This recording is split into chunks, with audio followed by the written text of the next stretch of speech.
শুনছো সবাই, নতুন খবর শোনো।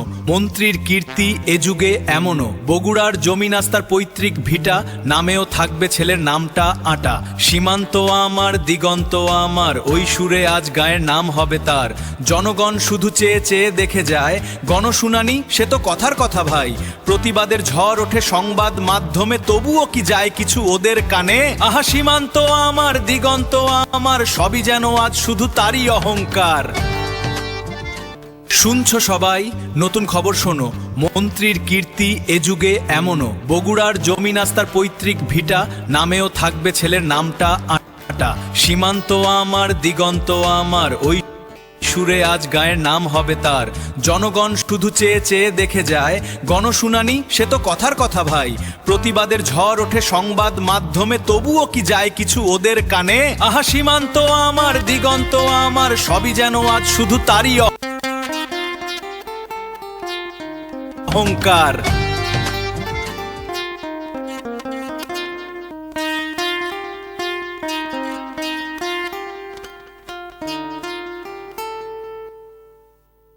শুনছো সবাই, নতুন খবর শোনো। মন্ত্রীর কীর্তি এ যুগে এমনও, বগুড়ার জমি নাস্তার পৈতৃক ভিটা, নামেও থাকবে ছেলের নামটা আটা। সীমান্ত আমার, দিগন্ত আমার, ওই সুরে আজ গায়ের নাম হবে তার। জনগণ শুধু চেয়ে চেয়ে দেখে যায়, গণশুনানি সে তো কথার কথা ভাই। প্রতিবাদের ঝড় ওঠে সংবাদ মাধ্যমে, তবুও কি যায় কিছু ওদের কানে? আহা সীমান্ত আমার, দিগন্ত আমার, সবই যেন আজ শুধু তারই অহংকার। জিজ্ঞাসাবাদ শেষে তাকে ডিএমপি পুলিশের কাছে হস্তান্তর করা হয়েছে। অনেকগুলো অভিযোগ আছে আমাদের কাছে, আমরা এখন তদন্তের স্বার্থে আমরা এখন কাজ করছি না। এই অভিযোগগুলো আমরা তার কাছ থেকে তথ্য নিয়েছি, আমরা এগুলো ভেরিফাই করতেছি এবং আমাদের কাছ থেকে যে তথ্যগুলো পেয়েছি তার কাছ থেকে।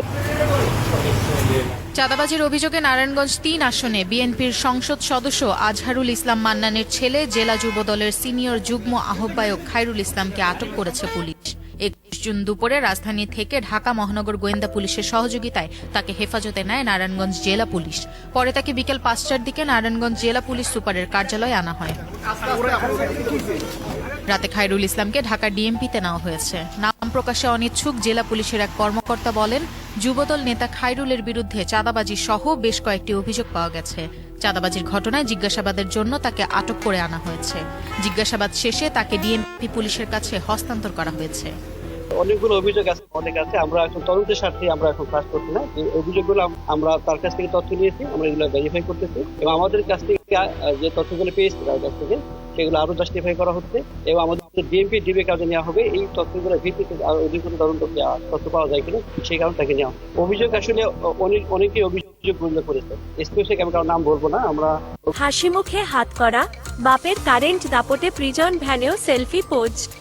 বাঙালি সংস্কৃতিতে একটা দারুণ প্রবাদ আছে, দাঁত থাকতে দাঁতের মর্যাদা না বুঝলেও অ্যারেস্ট হওয়ার সময় দাঁত দেখানো স্বাস্থ্যের জন্য ভালো।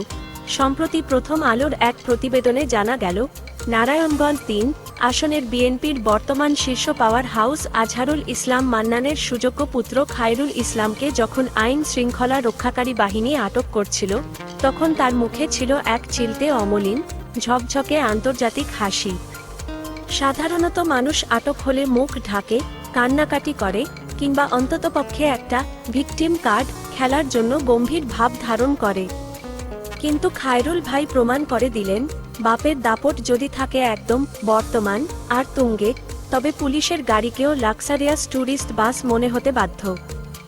এই বর্তমান হাসির আসল রহস্য কি?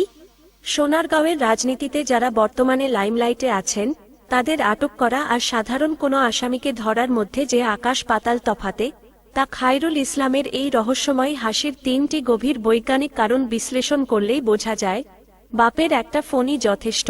তিনি ভালো করেই জানেন, তার বাবা আজহারুল ইসলাম মান্নান এই মুহূর্তে এলাকার রাজনীতির প্রধান নিয়ন্ত্রক। পুলিশ তাকে প্রিজন ভ্যানে তুলছে ঠিকই, কিন্তু বাবার একটা ফোনেই যে থানার ডিউটি অফিসারের রুমে বসে ওনাকে গরম চা আর সিঙ্গারা খেতে হবে, সেই শতভাগ আত্মবিশ্বাস থেকেই এই অমলিন হাসির উৎপত্তি। হাসিটার সরল অনুবাদ করলে দাঁড়ায়, আপনারা মিছেমিছি কষ্ট করে আমাকে গাড়িতে তুলছেন ভাই, আমি থানায় পৌঁছানোর আগেই অলরেডি ওপর থেকে খালাসের অর্ডার চলে আসবে। ফ্রিতে রাজনৈতিক পোর্টফোলিও তৈরি, ডিজিটাল যুগে এসে সবাই ভাইরাল হতে চায়। সাধারণ একটা দুঃখী মুখ নিয়ে প্রিজন ভ্যানে উঠলে বড়জোর ভেতরের পাতার 4 লাইনের খবর হওয়া যায়, কিন্তু হাতকড়া পরা অবস্থায় যদি হলিউডি স্টাইলে একটা মুচকি হাসি দেওয়া যায়, তবে সেটা মুহূর্তেই মিম উপাদানে পরিণত হয়। এখন এই হাসিমুখের ছবি ফেসবুকের ওয়ালে ওয়ালে ঘুরবে আর চামচারা ক্যাপশন দেবে, কারাগার থেকে সজীব ভাইয়ের মুচকি হাসি, রাজপথের বীর সৈনিক। খায়রুল ভাই হয়তো মনে মনে ভাবছিলেন, অ্যারেস্ট তো কপালে ছিলই, কিন্তু ফ্রেমটা যেন চমৎকার আসে। পুলিশের সাথে নিখাদ প্র্যাঙ্ক আটক করার সময় পুলিশ ভেবেছিল আসামি হয়তো ভয় কাঁপবে বা মুখ লুকিয়ে পালাবে, কিন্তু খায়রুল ভাই উল্টো ক্যামেরার সামনে এমন এক চিলতে স্মাইল প্লিজ পোজ দিলেন যে পুলিশ নিজেই কনফিউজড হয়ে গেছে তারা আসামিকে ধরে নিয়ে যাচ্ছে নাকি আসামি নিজেই তাদের সাথে কোনো ইউটিউব প্র্যাঙ্ক করছে। শেষ কথা, খায়রুল ইসলামের এই গ্রেফতার ফটোশুট আমাদের শিখিয়ে গেল যে জীবন আপনাকে লেবু দিলে যেমন লেবুর শরবত বানিয়ে খেতে হয়, ঠিক তেমনি বাপের বর্তমান পাওয়ার পকেটে থাকলে পুলিশ আপনাকে আটক করতে আসলেও সুন্দর করে পোজ দিয়ে হাসতে হয়। আমরা খায়রুল ভাইয়ের এই অদম্য হাস্যরসের প্রশংসা করি, তবে ভয় একটাই, ভবিষ্যতে এই রাজকীয় হাসি দেখে যদি সোনারগাঁওয়ের সাধারণ মানুষও গ্রেফতার হওয়ার জন্য লাইনে দাঁড়িয়ে যায়, তখন কিন্তু পুলিশ প্রশাসনকে হাসি মুখে বলতে হবে, দুঃখিত ভাই, আজ আর আমাদের ভ্যানে ভিআইপি সিট খালি নেই, আপনারা অন্য কোনো দিন হাসি মুখে আসুন। ফেসবুকে একটি পোস্ট করা হয়েছে। পোস্টটিতে আমরা দেখতে পাচ্ছি 1000-এরও বেশি এক্সট্রা জুডিশিয়াল কিলিং এর চার্জ যে আসামি সে আজকে হাজিরা দিতে এসেছিল, অথচ এই যে জিয়াউল হাসান, যাকে আমরা গণহত্যাকারী হিসেবে চিনছি এবং হাসিনার আমলে গুম খুমের একদম প্রথম সারির অবস্থানে ছিলেন যে ব্যক্তি, সেনাবাহিনীর একজন অফিসার হয়ে তাকে হাজির করা হচ্ছে। যে চিত্রটি দেখা যাচ্ছে সেই চিত্রটি আসলে বেশ অন্যরকম একটা চিত্র। ওনার হাতে একটি হাতকড়া আছে কিনা সে ব্যাপারে সন্দেহ, এবং উনি এক হাতে ফাইল বহন করছেন, অন্য হাতটি মনে হচ্ছে এই পুলিশ অফিসারের হাত ধরে হাঁটছেন, এবং ওনারও মুখে বেশ হাসি। তো আমরা বেশ ভালো একটা এর আগে একটা হাসি নিয়ে একটা চিত্র দেখলাম, যিনি বিএনপির একজন বর্তমান সংসদ সদস্য, তার পুত্রের হাসি, ঝকঝকে হাসি। আর এই ট্রাইব্যুনাল থেকে নামানো হলো সাবেক সেনা কর্মকর্তা জিয়াউল হাসানকে, উনিও যেভাবে হাসছেন ওনারও একটা অনাবিল হাসি আমরা দেখতে পাচ্ছি। এইরকম একটি বর্ণনা এবং যে আসামির বিরুদ্ধে সাক্ষী দিয়েছে জিয়াউল হাসান, এইরকম একজন নিষ্ঠুর এবং খুনি বাংলাদেশের ইতিহাসে আর দ্বিতীয়টি নেই। আজকে যে ইমরুল কায়েস, তিনি আর্ম করে সেনাবাহিনীতে ভর্তি হয়েছিলেন, তার চাকরির বিভিন্ন পর্যায়ে তিনি বিভিন্ন জায়গায় চাকরি করেছেন। একটি পর্যায়ে তিনি এই জিয়াউল আহসানের রানার হিসাবে যোগদান করেন এবং জিয়াউল আহসানের বিভিন্ন কুকীর্তির তিনি সাক্ষী হন। তিনি আজকে ট্রাইব্যুনাল একে তার যে জবানবন্দি তিনি শুরু করেছেন, এখনও জবানবন্দি তিনি আংশিক দিয়েছেন, বিকেলবেলা আবার তিনি তার অবশ্যই। এই আংশিক জবানবন্দির মধ্যে জিয়াউল আহসান প্রায় 60টি ঘটনার ভিন্ন ভিন্ন সময়ে 60টি ঘটনার বর্ণনা দিয়েছেন। এই 60টি ঘটনায় তিনি প্রায় 30 জনকে নির্মমভাবে খুন করার বর্ণনা দিয়েছেন।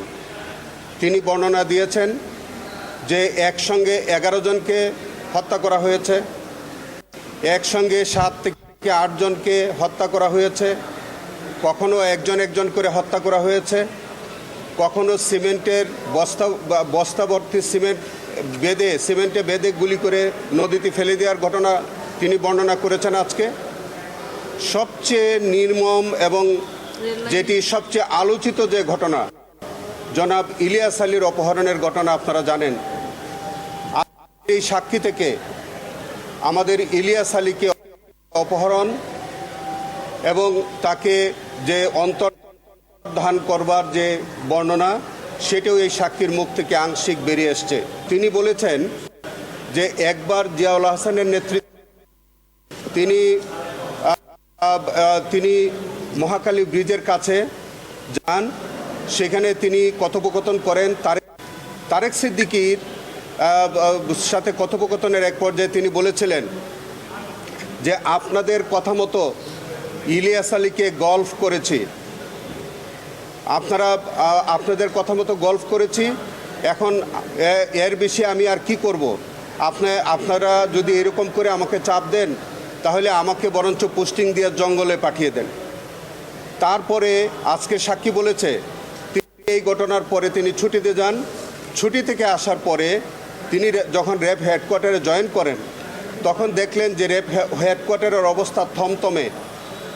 তার সহকর্মীদের কাছ থেকে তিনি জানলেন যে এই সময়ের মধ্যে এই যে তিনি যে সময়টা ছুটিতে ছিলেন এই সময়ের মধ্যে র্যাবের যে ইন এবং আউট যে রেজিস্টার এবং অস্ত্রাগারের যে রেজিস্টার এবং ভিডিও ফুটেজ, র্যাব হেডকোয়ার্টারের যে ভিডিও ফুটেজ, এই সব কিছু জিয়াউল হাসান ধ্বংস করে দিয়েছে, নষ্ট করে ফেলেছে। অর্থ হচ্ছে যে এই সময়ের মধ্যে ইলিয়াস আলীকে অপহরণ করা হয়েছে, সম্ভবত ইলিয়াস আলীকে র্যাব হেডকোয়ার্টারে আনা হয়েছে। এই সাক্ষীটা যাতে না থাকে, এই এভিডেন্সটাকে নষ্ট করবার জন্যে ইনস অ্যান্ড আউট রেজিস্টার এবং সকল ফুটেজ জিয়াউল হাসান গায়েব করে দিয়েছে, নষ্ট করে দিয়েছে। ফেসবুকে ৭১ টেলিভিশনের একটি রিপোর্ট দেখা যাচ্ছে, যেখানে শিরোনামটি হচ্ছে রাজধানীর আগারগাঁওয়ে পিচ্চি রকি বাহিনীর তাণ্ডব। ফেসবুকের এটা ভিডিও, একটু ঝাপসা আছে ভিডিওটা।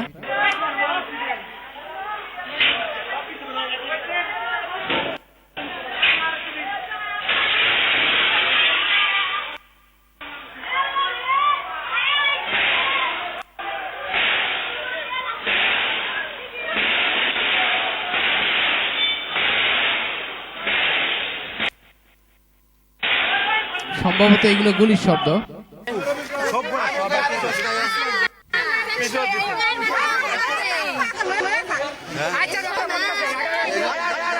এক ঘন্টার মধ্যে চাঁদা না পাওয়ায় শুরু হয় তাণ্ডব। বছিলা ব্রিজ 11টা। কেরানীগঞ্জের ঘাটারচর বেসরকারি কুরিয়ার সার্ভিস স্টেট ফাস্টের ওয়্যারহাউসে প্রবেশ করে 10 থেকে 12 জন ব্যক্তি। চাঁদা দাবি করে দেয়া হয় বিভিন্ন হুমকি। পুরো ঘটনার নেতৃত্ব দেন ফারুক ওরফে কাল্লা ফারুক। এক ঘন্টার মধ্যে চাঁদা না পাওয়ায় শুরু হয় তাণ্ডব। বছিলা ব্রিজের উপর রাখা প্রতিষ্ঠানটির 6টি গাড়ি ভাঙচুর করে কাল্লা ফারুকের অনুসারীরা। 2 মাস আগে বছিলায় একটি দোকানে চাঁদা দাবির ঘটনায় গ্রেপ্তার হয় এই কাল্লা ফারুক। পুলিশ জানায় জামিনে বেরিয়ে আবারও শুরু করেছে চাঁদাবাজি। দুঃখের বিষয় যে এত পরিশ্রম করে এত কষ্ট করে আমরা ধরলাম, কিন্তু আমরা ধরতে পারি, কিন্তু ধরে রাখা বা আটকিয়ে রাখার তো কোনো কর্তৃত্ব আমাদের নাই। কিন্তু দিন শেষে সব আঙ্গুল তো পিসের দিকে। কাইলা ফারুক আসার পরে তার ঠিকানা চেঞ্জ করছে, এখন সে কেরানীগঞ্জের ঘাটারচর এলাকা এইদিকে থাকে। ওইখান থেকে এসে মাঝে মধ্যে এইদিকে সে ছিনতাই, চাঁদাবাজি এগুলো নেতৃত্ব দেওয়ার চেষ্টা করতেছে। এদিকে বৃহস্পতিবার রাতে আদাবরের একটি মুরগির দোকানে ডাকাতির ঘটনা ঘটেছে। দোকানের দাবি লুট করা হয়েছে 3.5 লাখ টাকা ও বেশ কয়েকটি মোবাইল ফোন। টোটাল 5-6 জন দোকানে ঢুকে প্রথমে সিসি ক্যামেরার ডিভিআর যেটাতে রেকর্ডিং হয় সেটাকে তারা ডিস্ট্রয় করছে। তারপরে ক্যাশ 3,30,000 টাকা ছিল এবং স্টাফদের 3টা মোবাইল। এই ঘটনায় আদাবর থানায় একটি অভিযোগ দায়ের করেছে ভুক্তভোগী দোকানি। স্বপন আহমেদ, সময় সংবাদ, ঢাকা। এটা হচ্ছে আপনার তো একটা ওপিনিয়ন থাকে যে আপনি বলবেন যে কথা বলবেন, সেটাই বলেন যে আপনি কথা বলবেন। আপনি বলেন না স্যার এমনিতে। না না না, ফাজলামো করছি না। ফাজলামো করে নাই। কই ফাজলামো করলাম? কোথায় ফাজলামো করলাম? স্যার আমরা তো ফাজলামো করি। আপনি করেন। এটা তো স্যার আপনি না আপনি তো স্যার এই যে আপনি যেটা করলেন স্যার, মানে যে হাতাহাতি ক্যামেরাতে হাত দিবেন, এটা তো স্যার এটা আচরণগত বিষয় স্যার। এদিকে রেকর্ডের জায়গা আমি কি আপনার না না রেকর্ড করব কেন স্যার? আমরা তো আপনার ইন্টারভিউ নিতে আসছি। আপনি তো ভুল বুঝতেছেন এবং আপনি যেটা করতেছেন মনে হচ্ছে যে আপনি আপনারা যান, চলে যান। আপনি তো আলাদা কিছু করতেছেন। আপনি যান, এটা সরকারি অফিস না। আপনি যান, এটা সরকারি অফিস না। আপনি তো এরকম করতেছেন কেন? আপনি কি শুরু করছেন? মানে আমরা কি শুরু করছি বলতে স্যার বুঝলাম না। আপনি কি করলেন স্যার? আমরা আপনার সাথে কি করলাম? আপনি কি আমরা হাত দিচ্ছেন, ধাক্কাচ্ছেন, মানে আপনি ধাক্কা দিয়ে বের করে দিবেন? আপনি কি আমরা বলছি আপনি কি সরকারি অফিসে ধাক্কা দিয়ে বের করে দিবেন? সমস্যা কি স্যার আপনার? আপনি বলেন এই বিষয়ে। আপনি বলেন না কেন স্যার? আপনি যেহেতু এটার অথরিটি আপনার কাছে, তো আমরা আসবো না। না স্যার আপনি বলেন না কেন? আপনি তো বিষয়টা বলতে পারেন। আপনি না বললে তো আপনি তো চলে যাচ্ছেন, মানে এটা তো স্যার আপনি তো ধাক্কা দিয়ে বের হয়ে গেলেন। দাদা আপনি কি আমাদের সাথে আচরণ খারাপ করলেন? দাদা আচরণ খারাপ করলেন। প্রশ্ন করতেই সাংবাদিকদের উপর চড়াও হলেন সদুল্লাপুরের এসি ল্যাব। আপনি ধাক্কা দিবেন স্যার এটা? আপনি দাঁড়ান, আপনি কথা বলেন না কেন? আপনি কথা বলেন। মানে এটা কি পাঁচ করে দিবেন স্যার ধাক্কা দিয়ে? মানে আপনি তো ইয়ে করতেছেন, মানে মাস্তানি করতেছেন। এটা কি একটা সরকারি কর্মকর্তা ক্যাডারের আচরণ হলো স্যার? এটা কি আচরণ? সমালোচনা করছি, তাদের কোনো ভুল ত্রুটি নিয়ে কথা বলছি, তখন সেই রাজনৈতিক দলের নেতাকর্মীরা হামলে পড়ে, সেটা হোক কমেন্ট বক্সে কিংবা পার্সোনাল অ্যাটাকের জায়গায়। এবং যেই বিচ্ছিরি ধরনের আসলে ছবি, এডিটেড ছবি কিংবা কমেন্টসগুলো ব্যবহার করে এবং যাদের সাথে তুলনা করে ব্যবহার করে, সেটা আসলে আমি যদি বলি, খুবই পরিচিত কিছু মুখ আছে যাদের সাথে তুলনা করে, যেমন বাংলার সানি লিওনি, বাংলার মিয়া খলিফা, বাংলার অমুক, বাংলার তমুক, লাইট, হ্যাংট্যাং, হাবিজাবি, এই ধরনের আসলে যে কমেন্টসগুলো করে, তারা মনে করে যে এই বিষয়গুলো এই মানুষগুলোর সাথে তুলনা করে তারা হয়তো বা আমাদের ভয়েসটাকে রোধ করবে কিংবা দামিয়ে দিবে। এটা আসলে শুধুমাত্র আওয়ামী লীগকে আমরা দোষ দিতে পারবো না যে তারাই হচ্ছে আমাদের অনলাইনে নারীদেরকে হ্যারাসমেন্ট করে বা বুলিং করে। এইটা শুধুমাত্র বিএনপিকে দোষ দেওয়া যাবে না, এটা শুধুমাত্র জামাতকে দোষ দেওয়া যাবে না। আমি পূর্বেও বলেছি, যখনই আপনি কথা বলবেন সেটা যার এগেনস্টে যাবে, সেটা যার সমালোচনা হবে, সেই গোষ্ঠীটাই আপনার উপরে হামলে পড়বে, আপনাকে নেগেটিভ কমেন্ট দেবে। এবং মাঝে মাঝে বিষয়গুলো এতটা তীব্র মাত্রায় চলে যায় যে আমার বাস্তবিক জীবনে দেখা কাজ করার শুরুতে যে তারা মানে সোশ্যাল মিডিয়া থেকে পুরোপুরি দূরে চলে যায়, তারা অনলাইনে তাদের অ্যাকাউন্টস থেকে শুরু করে সবকিছু অফ করে। একটা সমাজ যখন অবক্ষয়ের দিকে চলে যায় এবং সে অবক্ষয়টা সমাজের উপর থেকে, অর্থাৎ একদম রাষ্ট্রটির নেতৃস্থানীয় জায়গা থেকে এটাকে সমর্থন করা হয়, এবং যখন আর মেরিটোক্রেসি থাকে না, অর্থাৎ মেরিট ভিত্তিক সমাজ ব্যবস্থা গড়ে ওঠে না, পুরস্কৃত হয় না, বরং বিকৃতরা পুরস্কৃত হয়, যেটা হাসিনা খুব সুন্দর করে তার 15 বছর এস্টাবলিশ করে গেছে, এবং সমাজটা একটা রিভার্স ইঞ্জিনিয়ারিং প্রসেসের মধ্যে চলে গিয়েছিল। এবং সেখান থেকে আমাদের অবক্ষয়, আমাদের ইউনিভার্সিটির লেকচারার প্রফেসরদের অবক্ষয়, সরকারি চাকরি আমলাদের অবক্ষয়, সেনাবাহিনীর অফিসারদের অবক্ষয়। তো সেরকম একটা জায়গায় আপনি রাজনৈতিক নেতৃবৃন্দের অবক্ষয় ছাড়া কিছু পাবেন না। এবং দুঃখের বিষয় হচ্ছে, হাসিনা পরবর্তী সময় যেভাবে সমাজটাকে রিকনস্ট্রাক্ট করার দরকার ছিল, রিফর্ম করার দরকার ছিল, যতটা মেধা এবং এফোর্ট দেওয়ার দরকার ছিল, বাস্তবে যেটা ডক্টর মোহাম্মদ ইউনূস করেছেন সম্পূর্ণ উল্টো। তিনি বলেছেন, দিলাম ছাড়িয়া লাগাম, তোরা যেভাবে পারিস চালায় যা, ব্যাপারটা এমন ছিল। এবং এর ফলশ্রুতিতে এটা ভয়ানক একটা ক্যাওসের দিকে গিয়েছে। এবং আরো মজার বিষয় যে বর্তমান বিএনপি তো সেই একই পথেরই পথিক। তারা যেমন সংবিধানে সংশোধন করেনি, দেশের আইনের যে ব্যাপক সংস্কার দরকার, বাংলাদেশে কোনো আসলে আইনই নাই, আইনি যে কাঠামো থাকে একটা দেশে সেটাই নাই। এরকম একটি অবস্থায় কখনোই একটি রাষ্ট্র ভালো দিকে যেতে পারে না। সুতরাং আমরা যে ভবিষ্যতের দিকে এগোচ্ছি, সেটা যে খুব মারাত্মক একটি ভবিষ্যৎ, পুরো জাতির জন্য একটা ভয়ঙ্কর সময় অপেক্ষা করছে, এই ব্যাপারটা আমরা বুঝতে পারছি কিনা জানি না। এই অংশের মধ্যে কিন্তু কোনো সন্দেহ এখন আর নাই।